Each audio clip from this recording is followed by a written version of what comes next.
Hello, Hockey World. It is Wednesday, May 14th, 2014. I'm Michael Agello. I'm Kevin Allen. And I'm Josh Rimmer. And I am Eklund, and you're watching the HockeyBuzzCast live now on HockeyBuzz.com. We come to you every Monday through Friday around 1 p.m. Eastern Time to bring you the latest and greatest in what is happening in sports. And we also, before we get right into it, we'll tell you some of the things that's going on back here today. We actually have we are simulating the games, and last night we got the Chicago game exactly right, 3-2 final, Chicago. Although we did have the Penguins winning 4-0 last night. So apparently it is Bylsma's fault. So because the simulation doesn't lie. So we have a simulation cam here. Check that out. This is the simulation cam. What happened there? Anybody else hearing yourself again? Sorry. That would be me. Quit. Jeez. Timeout, guys. Sorry. I apologize for this. Bedlam here. Sorry. What's happening? Aha. Okay, well, I'll talk over that. Mike, talk for a second while I figure this out. I'm sorry. Okay, well, no, let's we can start with the Penguins and the Rangers. Game 7 last night. I think it was pretty much a surprise that that the Rangers. I mean, well, let's just say this: all the pressure was on the Penguins being at home. You could see that, I think, in the way that they played, and I have to give the Rangers a lot of credit, especially Henrik Lundqvist, because I thought he probably played the best goaltending performance in a single game of the playoffs so far, especially in the third period where he was phenomenal, holding off the Penguins, who put a pretty hard charge on late in the third. But the depth of the Rangers showed again, and I've been talking about their third and fourth lines and how that matchup against the Penguins' third and fourth lines was their advantage. Brian Boyle gets the opening goal in the first period, and then their power play, which had been 0 for 1,000, scores the winning goal with Brad Richards scoring I think it was in the second period. It just, I mean, we can see the failings and the faults of the Penguins with some of the players and how they performed last night, and it's a question now, what the fallout of this loss in the second round of the playoffs is going to be. Kevin, what did you think? Well, I completely agree with your assessment. I mean, I think the game, there's two layers to that game last night. From the Rangers' perspective, there's sort of a reminder that we might have underestimated this team coming into the postseason.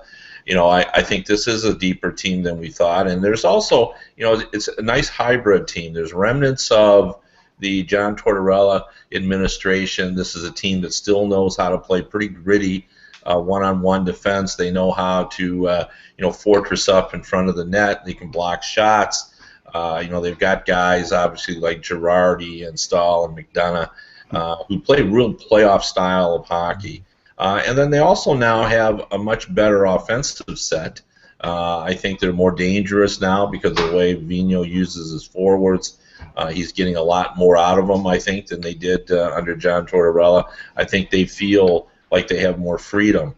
And then, of course, you've got Henrik Lundqvist, who's been really remarkable over the last 3 games. And, I think everyone has always known that he is, if he's not the best goalie in the league, he's in the top 3. The only thing he's lacking is a Stanley Cup championship.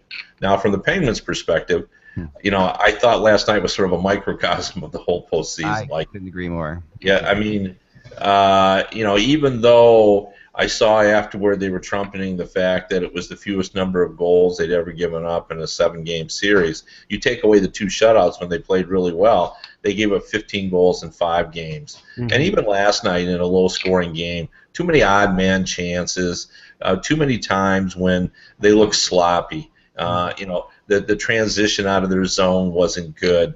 A mere stop by Ali Mata almost resulted in a goal going into the net. I mean, in a very silly play. But, to me that was sort of a summary of how this team really doesn't have it together when it comes to postseason play. And it's an interesting comparison to the way the Rangers are able to play playoff-style hockey, and the Penguins cannot, in my opinion. And ultimately, I think, I knew it was probably going to cost Dan Bosma his job, and now there's reports out that Ray Shero's job is in jeopardy as well. I guess, basically ownership has decided that it's not only a system problem, that maybe it's a franchise problem, that maybe they don't have the right people.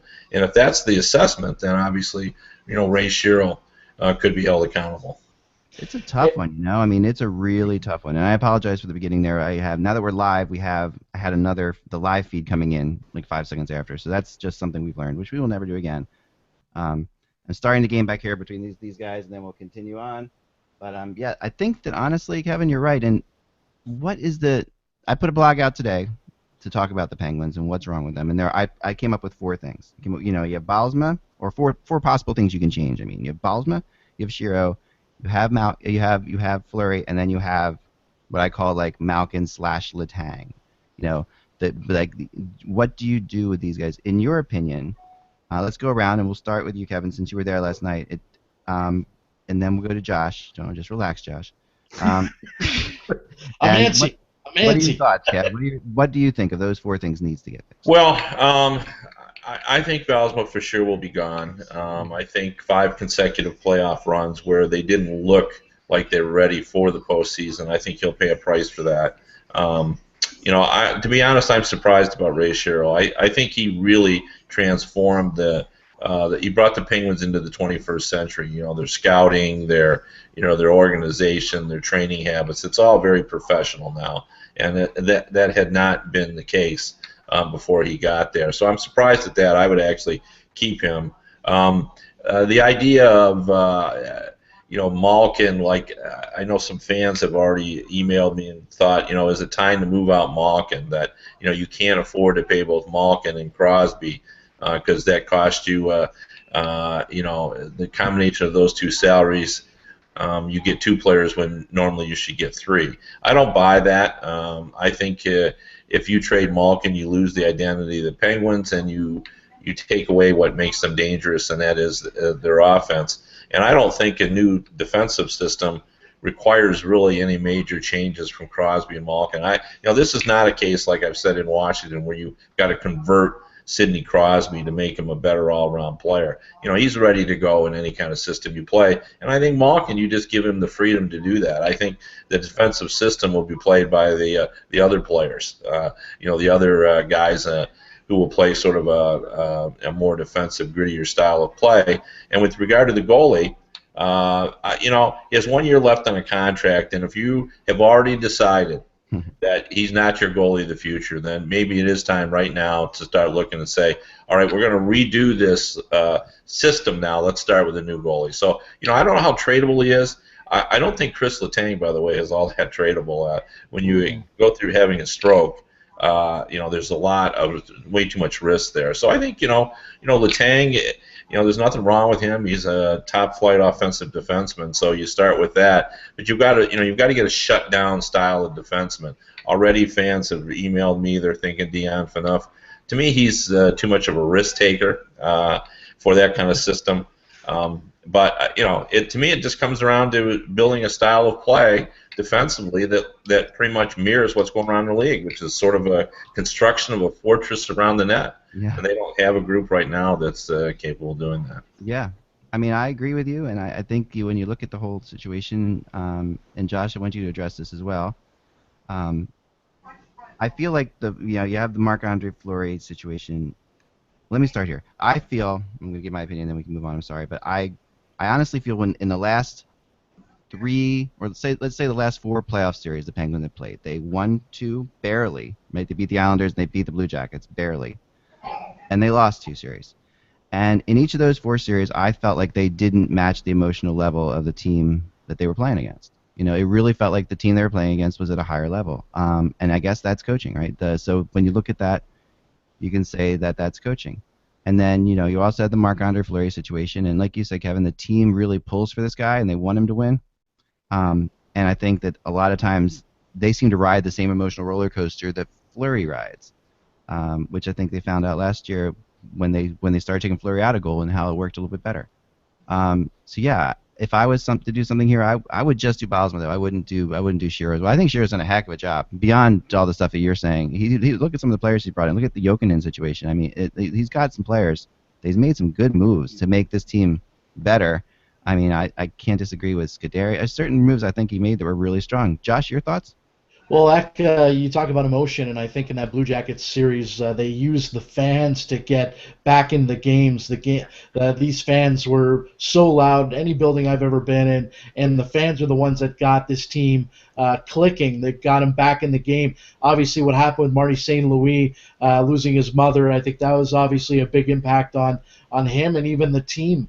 And you know what? I knew last night that the Rangers were going to win.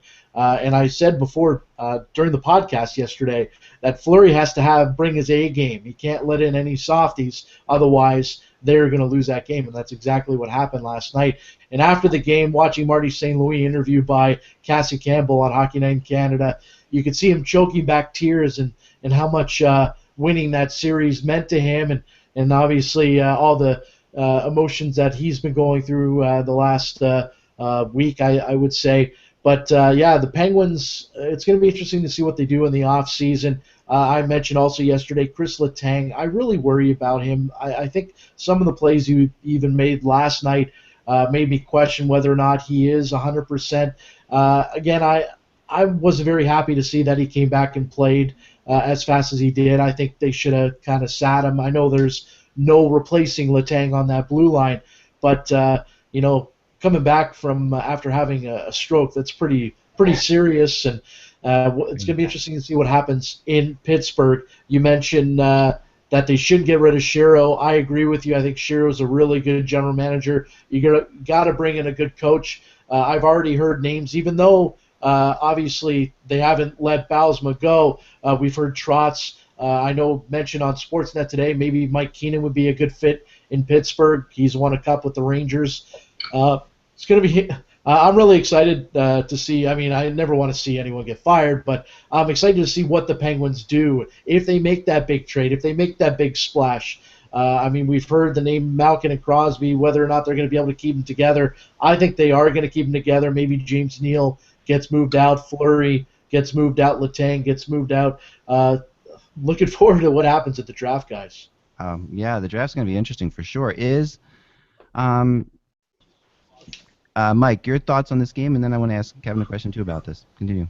Well, on the Pittsburgh situation, I mean, I think Shiro's going to stay. And in spite of the reports, I would be very surprised if he is a victim of this latest loss. I think the rumors have been out there about Bylsma being fired if they didn't make a long run. So I mean, I would expect that to happen. And with Shiro's connection back to Nashville as an assistant GM, I mean, Trotz would make a little bit of sense. But I mean, he's got offers from probably every team that has an opening for a coach right now, so he can pick and choose where he wants to go. Is there a better situation? Is there a more exciting situation, Kevin? I mean, not at all. Go there, he's going to go there. Oh yeah, I mean, Sidney Crosby or the mess in Vancouver. I'll take Sidney Crosby. Or Ovechkin. Oh well, no, please. The coach killer. No, but honestly, the situation with the players. I mean, in terms of their defense right now, I mean, Brooks Orpik is an unrestricted free agent. I don't think he's going to be back. Matt Niskanen is an unrestricted free agent. With the dearth of defensemen in free agency right now, he's probably going to make $5 million as a UFA from someone. I don't think he's going to get that from Pittsburgh, and they have prospects. Mata played very well as a rookie. They have Derek Pouliot. They have a couple other young guys who are ready to come up, so I think they may go that direction. Marc-Andre Fleury, I mean, do you buy him out the last year at $5.5 million? I mean, that's a possibility with the Hillers and the Millers and the Brodeurs and other people who are out there in free agency. But, we talked about Malkin. I don't know how realistic it is for them to trade Malkin, but James Neal, I could see them moving. And the thing is, it's like, and we've talked about this for years, getting line mates that play with Sidney Crosby. Pascal Dupuis and Chris Kunitz, They mesh well, but you need somebody who can score 40 to 50 goals playing on Sidney Crosby's wing to accentuate the positive of having a guy who's that good of a player, and they've never had that ability and never had that player. So I think that Ray Shero has to go out this summer and find that player, and if it means trading James Neal or trading somebody to get that player, or signing him as a free agent, that's what they have to do.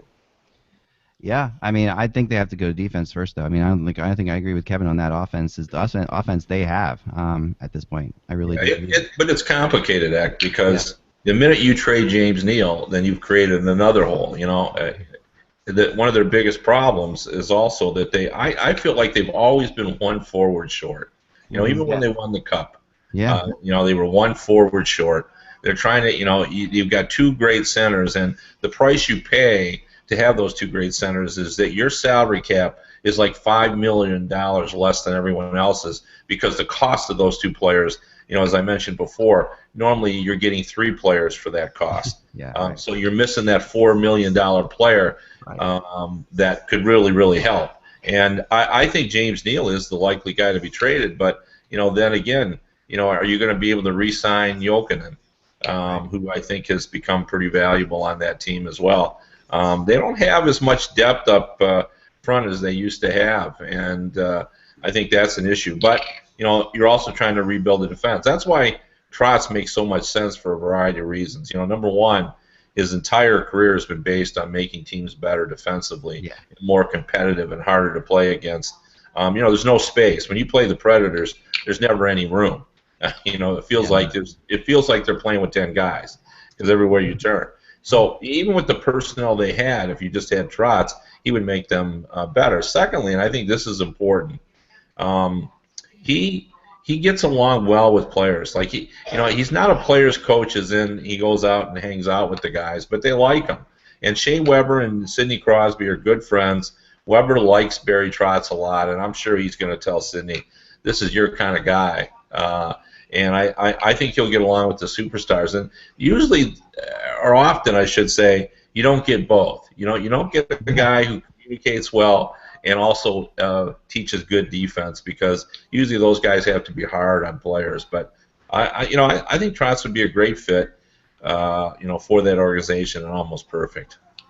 I agree. It's an excellent point, because you don't get both. You don't get because the Penguins went from Michel Therrien, who was definitely not a player's coach, to Dan Bylsma, who was very much a player's coach, and whose systems are built around the players basically do.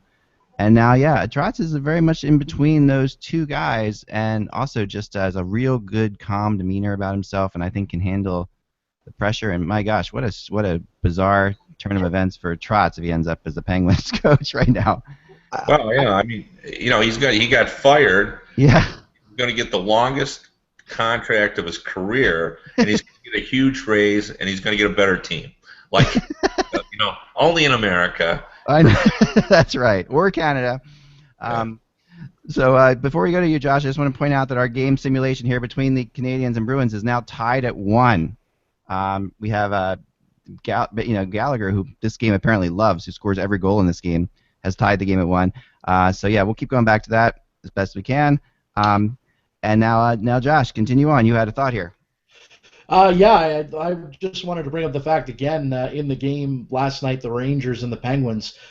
Rick Nash was didn't really see him, didn't really notice him out there. He had a couple of shots, but I think they missed the net. I was really hoping to see Rick Nash get off the schneid last night. It would have been nice for him to score a goal and expel the demons, however you say that. I really worry about Rick Nash and whether or not he's going to be a part of this Rangers team once they do, get eliminated. It's going to be interesting to see what happens with Nash, and you know what? Maybe he'll wake up in the third round. I don't know, but it's been disappointing, and I'm a Rick Nash fan. I said earlier yesterday that he's a great regular season player. He still hasn't shown me enough in the playoffs. I don't think he's shown anyone in the playoffs what he can do. But maybe he'll wake up in the third round. It would be nice to see, because he's the only thing that that hasn't really been doing well in the Rangers. Steppen's had his moments, but I mean, can you imagine if Nash and Steppen finally wake up and start scoring? This could be a scary team, guys. They're a deep team, and like we've said before, they are a very deep team, and I would like to see. I mean, they're going to have to wake up because if they're going to play the Bruins or the Canadiens, both teams I think are going to give the Rangers trouble. They're both kind of teams that will bother the New York Rangers to a large extent. But yeah, let's talk a little bit about the Rangers. I mean, Lundqvist's efforts last night were the stuff of legends. I mean, that to me that was when he loses his stick in that flurry around the net and everything's flying all over the place, and then it comes out to I think it was Niskanen, right? Or it comes out there's Lundqvist without a stick, broken sticks all around him. I think the stick in front of him wasn't even his that was broken on the ice, right? Broken stick. The shot comes in. It deflects off the broken stick in front of him up into the air, so he doesn't have a stick. It's been deflected, and he still manages to not only hold the puck, not only stop the puck, but hold the puck. His jersey stopped the puck, Jack. It looked like his jersey was the thing that stopped the puck from going in the net. I had people even tweeting me saying that he's wearing an oversized jersey. That should be illegal. Where have you gone, Garcino? But I mean, just to me, that moment, and I'm sitting there with my family, which is crazy. They're rooting for the Rangers, and I'm watching this whole thing, and I'm like, what the heck is going on here? What have I taught you folks? I'm like, and then my daughter finally comes up with a theory, which is hilarious, that she wants the game to go into 7 overtimes, so neither team has anything left to play in the next round, whoever wins it. But yeah, I mean, Lundqvist is just absurd last night. I mean, Mike, this was awesome. Yeah, he made a couple saves in the third period that I reflected on Twitter whether the puck and his jersey had Velcro on it because he made this one save. It was a right pad save. I think it was on Kunitz. It was a close-in shot with maybe 6 or 7 minutes left to go in the third, and the puck just it hit his pad and didn't come off, no rebound, didn't move. And I'm like, how the hell did he stop that? And how the hell did he prevent the rebound? Because there was a Penguins player right there waiting for the rebound to pounce it in. His nickname is King Henrik, and it's not because he goes to Burger King and likes Whoppers. He played phenomenal last night. And now I think, to complete his legend, he's going to have to beat either Montreal or Boston in the next round and get to the final. If I'm not saying that he's not a good goaltender if he doesn't do that, but they finally got past the second round into the conference finals for the second time in 3 years, and now he's got to carry them into the finals and hopefully win a Stanley Cup for the Rangers for him to have that credit. No, for sure. So Kevin, first off, Whoppers or Big Macs? Question. Whoppers with cheese. Whoppers with cheese, excellent. Yep, can't beat that. And I actually agree with Mike about the legacy of Lundqvist as well. I mean, I think that's just the way sports is. Like you have to win a championship in order to move among the all-time greats, or at least it's easier to do it if you've won a championship, or at least get to the final. I mean, obviously he has a gold medal, which I think is enough. But if he could get a Stanley Cup to go on top of that and get into the final, where does he move? Does he move up into the top 15 goalies of all time? Like in this era, is there a goalie you would want more than him in a one-game playoff? The composure and his ability to analyze what's happening on the ice, to me, is remarkable. And he's one of my favorite people. I love talking to him. He's also the best dressed person in the league by far. He's. I asked him at the last sit down when we had the annual media tour how many suits he owned, and he said it was either 63 or 64, as I recall. And I remember asking Nick Lidstrom the same question, and he just laughed when I told him how many. I said, "How many do you own, Lidstrom?" And he said, "Maybe 10 or 12." So he has 5 times the number of suits, but just a remarkably well-dressed guy and just a great guy to talk to. But I don't know if I've ever run across anybody who can replay what happened all over the ice after a game in certain situations. The only guy who could do that better than Lundqvist, I think, was Wayne Gretzky, who could always give you almost a total replay of what had happened on the ice. And Lundqvist can do it almost that good. That's something. I mean, the other goalie that I think of that does that really well is Marty Brodeur, who Yeah, has he's very good at that. Yeah. really good sense of that. But Lundqvist is definitely not only is he the best dressed, he also is one of the weirdest things about seeing Lundqvist. Like I rode the media elevator with him one point this year when he was hurt and playing in Philly, and so just him and I and just two of it. And this guy is not that big. He seems like he's slight when you're around him. Maybe it's just because you see these giant equipment on him all the time as a goalie, and his equipment is huge, as we just talked about. But he's one of these guys. He's just maybe it's because he's got the tailored suits that make him look svelte as could be. But he does not look like a hockey player necessarily. He looks like like a rock star, which he is basically. And, Especially, yeah. And the female fans love his dreamy blue eyes. Oh, absolutely. He's GQ handsome for sure. He is, and he's made for the Big Apple. That's the other thing he is, which is why every time it would come up. Go ahead, Josh.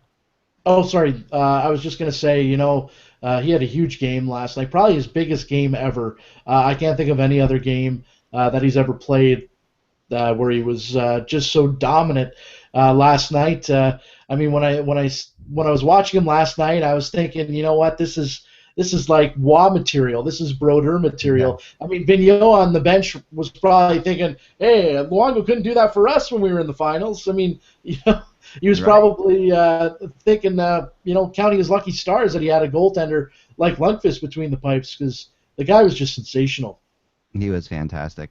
Speaking of fantastic, oh, by the way, as I say that, the Montreal Canadiens have taken a lead in the third period with only 2:10 left. Thomas Vanek. The Bruins killer. Yes, we'll watch this goal on our special cam. There you go. Nice little rebound there by DeGrasse. So, yeah. I mean, that's a couple rebounds by him. So there you go. That's something. So there's Thomas Vanek, and Montreal fans will be happy to know that, you might not have to watch the game tonight because this thing's been accurate. Anyway, by the way, I got a couple questions too. I got somebody who tweeted me, what is the game underneath that's going on down here? This would be, can anyone name the game? Blades of Steel. Excellent. Blades of Steel. That's right. I'm going to put like vintage hockey games down here on video that I have over time. And there's the famous goalie throwing a fit when he misses his save. So that's a Ron Hextall. And this is before, they had the rights to anything. So it was just New York versus Chicago. But Blades of Steel was the whole get the puck. Remember that? That was, of course, what people remember from Blades of Steel. But yes, one of the best. So we're going to do different vintage games down there at different times. But yeah.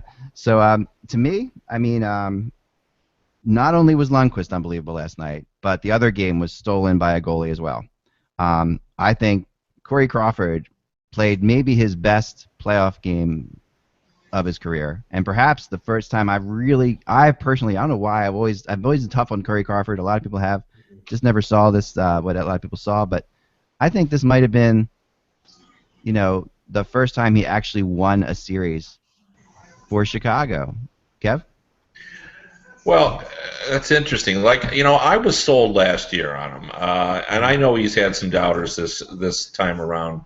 But, I thought last year he showed me, that he was a guy that was a championship caliber. He could, handle the pressure. But, I agree with you last night. He was tremendous. But what I like about this Blackhawk team, and I wrote about it this week, is just how sure they are that they're going to be successful. Like, they're struggling handling the Minnesota Wild defensive scheme. Like, I was in the last game in Chicago, and they had one good period. The first period was not good. They got booed off the ice. In the third period, they weren't particularly sharp. They got outshot. But they had one great period. But that was enough because they expect to win. Even when they don't, they're struggling to figure out. They're not comfortable playing the Wild. They still think they're going to win. They still expect Jonathan Taves to step up or Patrick Kane to step up. And, a slump, which is such a huge thing in every other series, it's just an to the Blackhawks. It's so not true. Such a big deal. There was a moment last night. It's so true. There was a moment last night in the third period where I tweeted out because the Wild were taking it to them, but there was one point with there were no real stoppages. They had to have 2 TV timeouts in a row. They were really quick, and they come back from the first TV timeout, and immediately the Hawks were awake. They had just decided, okay, there's 5 minutes left in this game. It's tied. We don't want to go back to Chicago and play Game 7. Let's make this happen. And they just, you could see the experience of that team immediately took over. And from that point on, it was even though the Wild still, I mean, impressed me unbelievably so. I mean, they've got, and the funny thing about the Wild to me is I'm sure a lot of people feel this way. We all get a chance to watch the Wild, but I got so many people who actually, I had so many people who texted me or friends of mine or said, man, the Wild, I never knew this. It was like they were watching Belarus play, like this is like who are these guys, like who is that Haller guy, and who are these play? I mean, it really was as if this was a totally bizarre team that I don't think the NHL fans in general watch at all. So to see them play, who are they, and how can they be doing this to Chicago? And man, they're pretty good, and it's pretty crazy. Mike, do you think about this?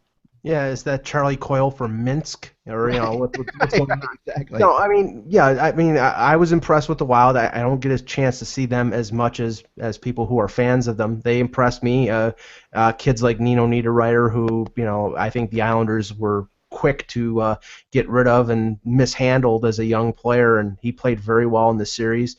Obviously the Brizgalov factor in the end. I mean, I don't think he was responsible for the for any either one of the goals. I mean, I think they were just good plays.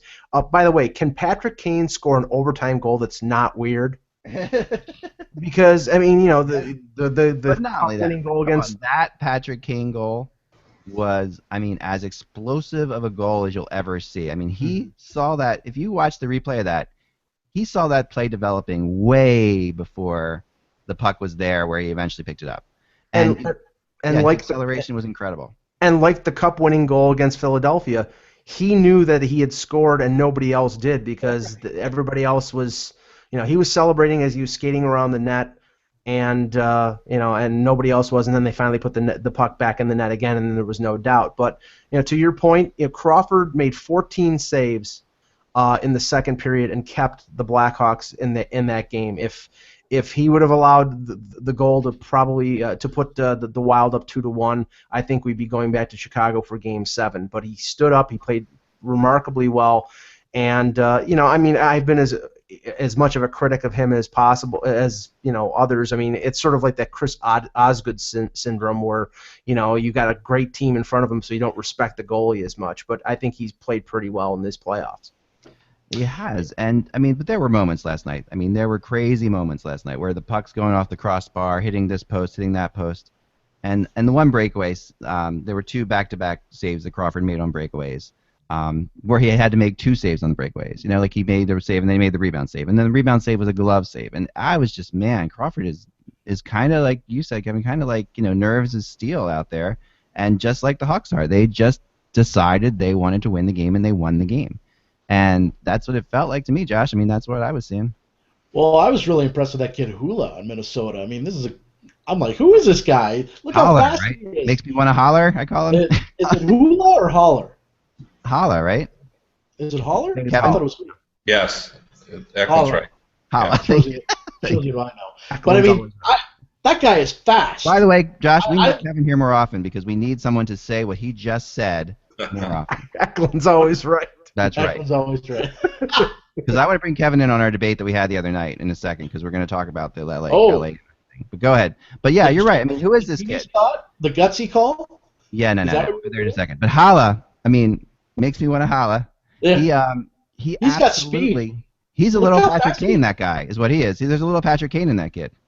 I'd like to see how fast he is. Bring him to the skills competition just to see how fast he is. Like, he was explosive last night. I'm watching him fly. I know this is maybe a bad comparison, but he reminded me of Pavel Bure with the bursting speed. I couldn't believe it. Yeah, he has speed to burn.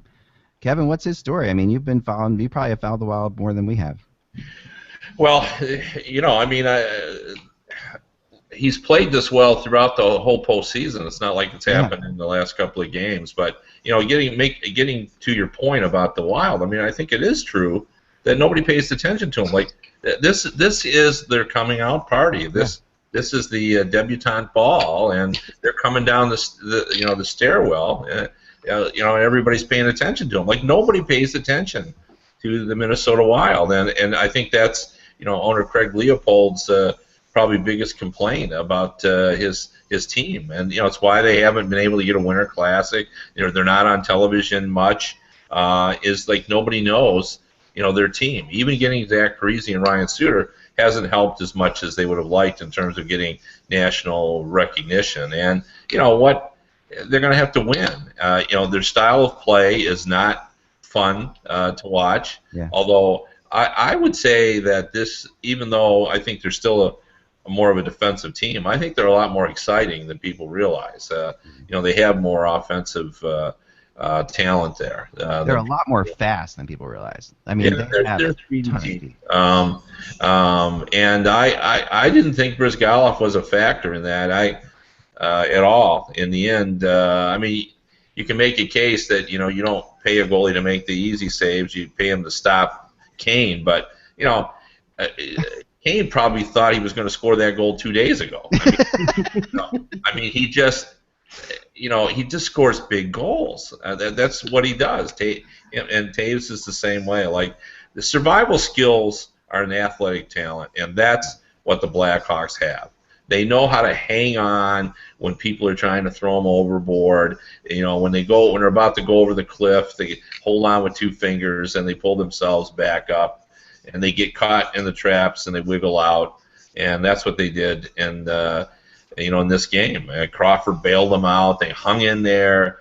They didn't get behind, and then they won it with their star players doing what they do. Yeah, and they didn't play all that well defensively. I mean, they did give up a lot of opportunities, I thought, but they did find a way, and they found their spot. And so, by the way, for those watching, Montreal did defeat the Bruins 3-1, empty net goal. And then on the side here, now we have L.A. and Anaheim going. And we'll get this clear in the future. Sorry, guys, it's a little bit weird, but it is tied at 1 right now. Just if you're paying attention there.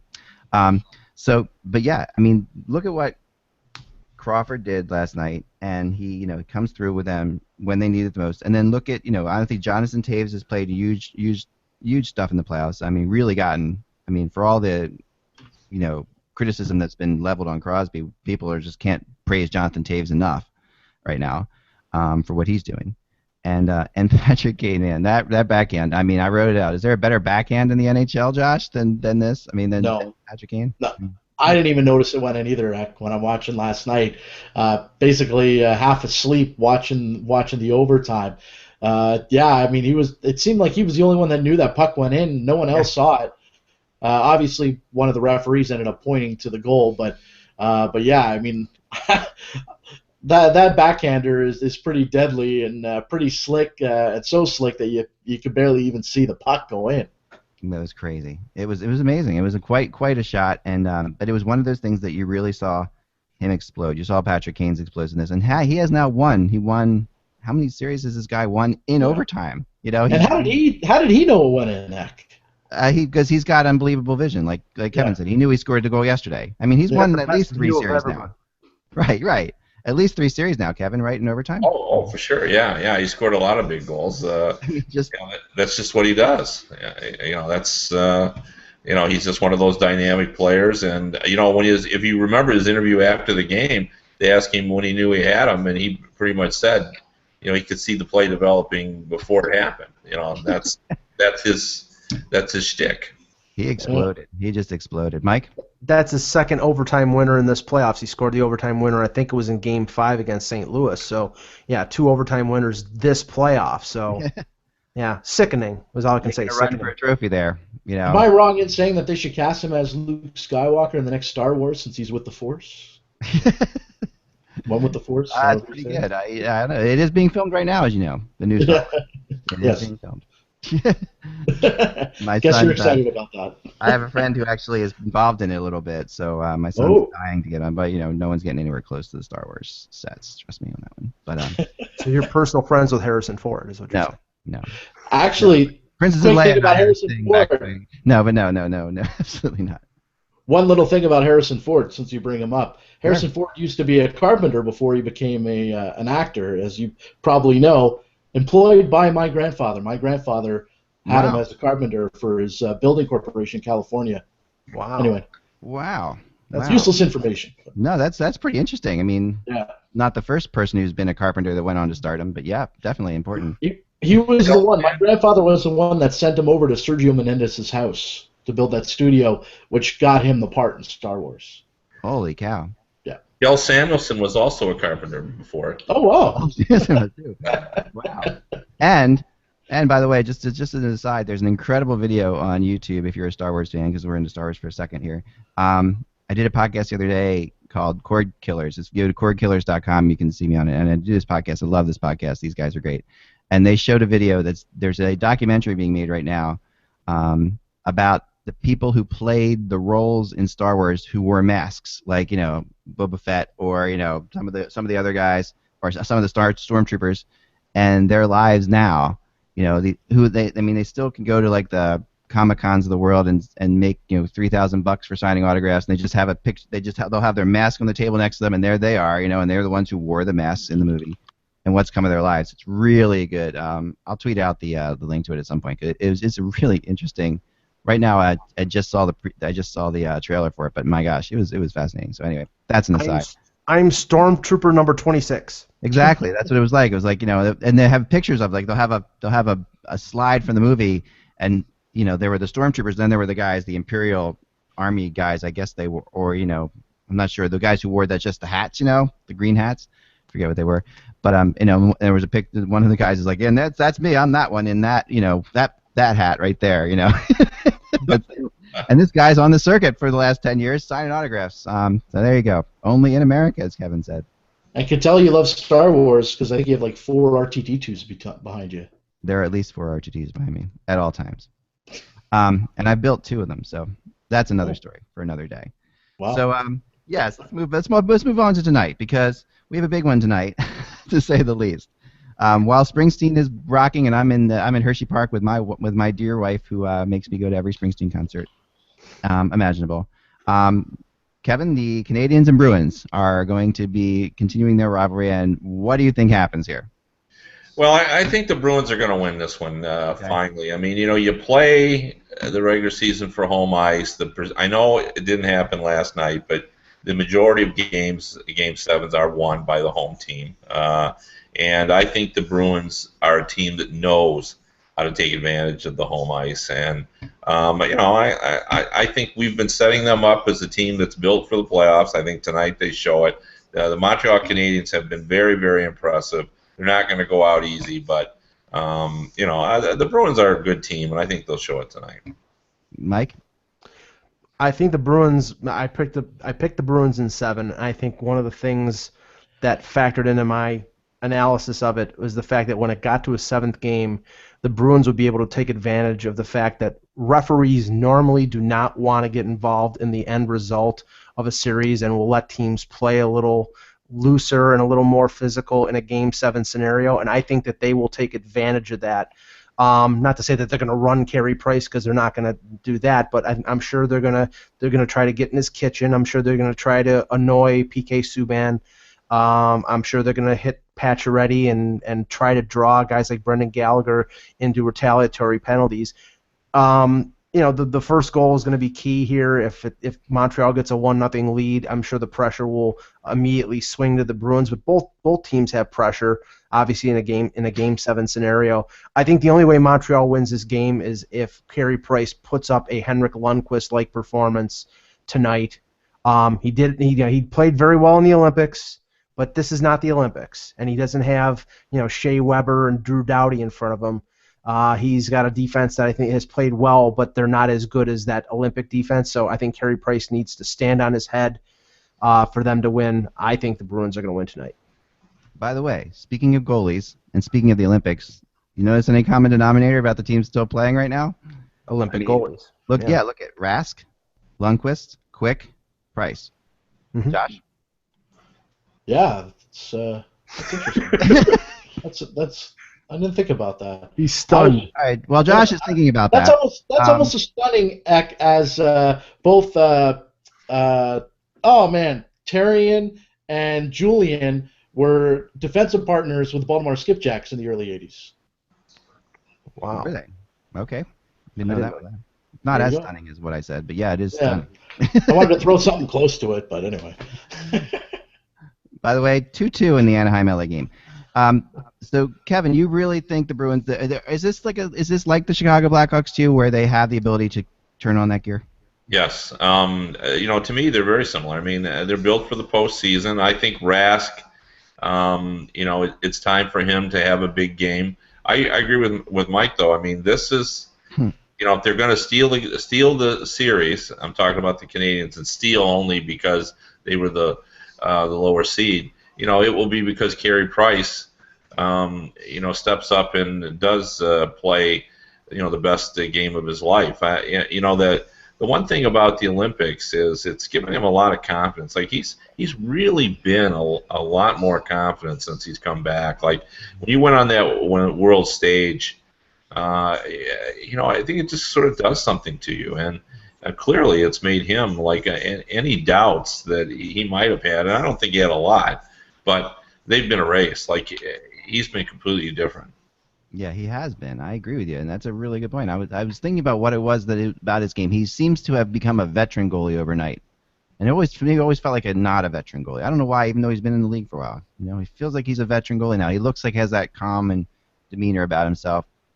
He's always positioning. He's always been outstanding, but the pressure of Montreal kind of eats you up, and there's so many. The doubts don't go away. For years. Right. I mean, and so that's why it does seem like I think that's an interesting assessment. It does seem like he was proving himself forever. Right.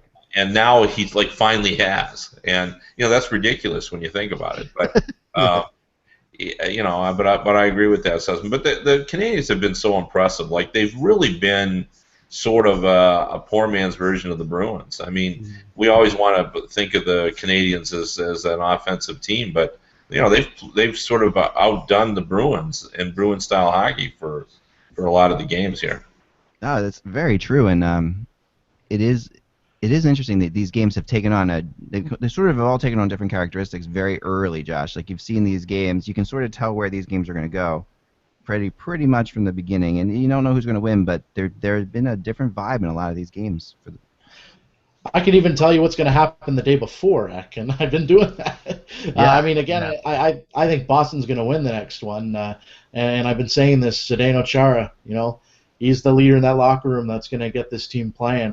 I honestly believe Boston's going to win this series. I'm still sticking with my guns. I think they're going to wake up and win this thing. All right, so I'm going to be the one who says Montreal wins this one because I do think Montreal's going to win tonight. Mike?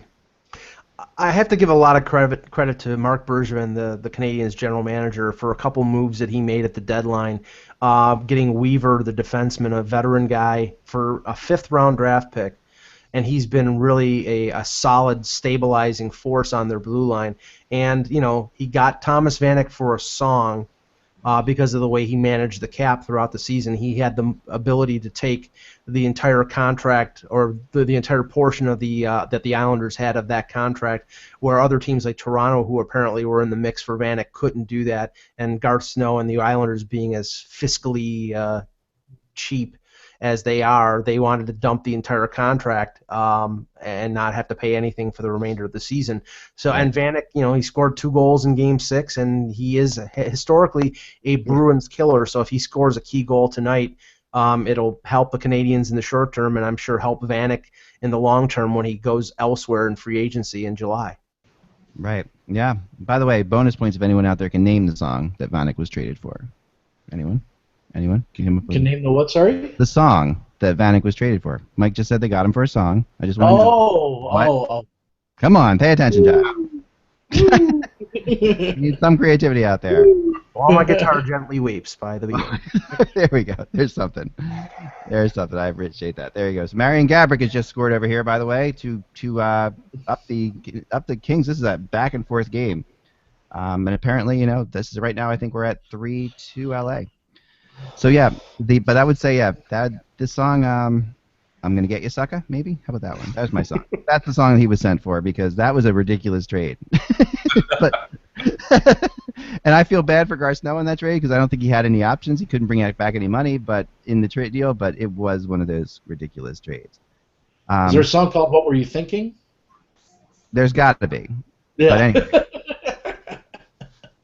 So Josh, you might have some breaking news. By the way, I have my typewriter back here. This is my Oh, nice. Not really breaking news, but just in regards to what's going on in Washington with the general manager search. I was told yesterday that apparently this past week, Don Sweeney of the Boston Bruins had an interview with the Washington Capitals. Other names of interest: Craig Button, which has been out there. Obviously, his father, Jack Button, was with the Capitals organization for a long time. Also names I've heard out there in Washington: Jay Feaster, Mike Gillis. As for coach, apparently word out of Washington is that the Capitals ownership have told Barry Trotz that they want him as a coach, but they want to wait until they name the general manager, and that that he's happy with who they bring in, and I guess the GM's happy with him. But obviously, if something happens in Pittsburgh, could we see Trotz behind the bench with the Penguins? I think that's a strong possibility. I keep hearing the name Jim Benning is going to be the general manager of the Vancouver Canucks, and apparently they might be waiting on the Boston Bruins finishing up the playoffs before naming him as the general manager. But apparently he's the only one that's had 2 interviews with the Vancouver Canucks, and that's the guy they really like. Kevin, should there be a rule in the NHL that you can't hire any coaches until after the playoffs? Well, that's been talked about, obviously. Yeah. Because the league makes moves and the playoffs are still going on, it sort of takes away from what's happening, on the ice. And to me, it just makes sense from a management standpoint. Like if you're hiring, the Predators hired Peter Laviolette. Shouldn't they have waited to see who was going to be available? I mean, teams were still playing. I mean, would they have considered Bausma? Could we have had a Bausma for Trotz trade? I'm guessing no. I think they would have taken Laviolette over Bausma, but I'm just saying, I think it makes more sense for everybody to wait and see, okay, the decks are clear. This is the available talent. Now we're going to decide. But I also have not liked it when news comes out when we're still playing the playoffs because, it should be all about the playoffs. I'm with you on that. I'm with you at this point. Bettman loves that stuff too, by the way. What was that? Bettman loves that, by the way, when news comes out during the playoffs. Yes. Yeah. Being sarcastic. Yeah. Well, Bettman, by the way, did say that the next series starts on the Eastern Conference will begin on Saturday. Is what we 1 heard. p.m. apparently. Yep, 1 p.m. And the Western Conference could begin on Saturday as well, depending on what happens still. But because Hockey Night in Canada is going to win a game on Saturday night, so if it's possible, we'll see what happens there. But will that be the first week of June for Stanley Cup Finals then? Yep. Yeah, I guess so. That's usually about right? So yeah, I would say that's about it. Well, that's all the time we have today, guys. The Kings are blowing away the Ducks here. It's 6-3 right now. Gabrick has a hat trick, and the hats were just pouring down on the ice. But yeah, this game is looking well out of. So it looks like we're going to Game 7 tonight for that series. And that'll give us 3 out of 4 Game 7s in the first round. So thank you, Kevin, very much for joining us. By the way, Kevin, I've got a microphone and a microstand on your way for you. All right, excellent. You're stepping up to the big time. All right. Looking forward to it. Absolutely. All right, guys.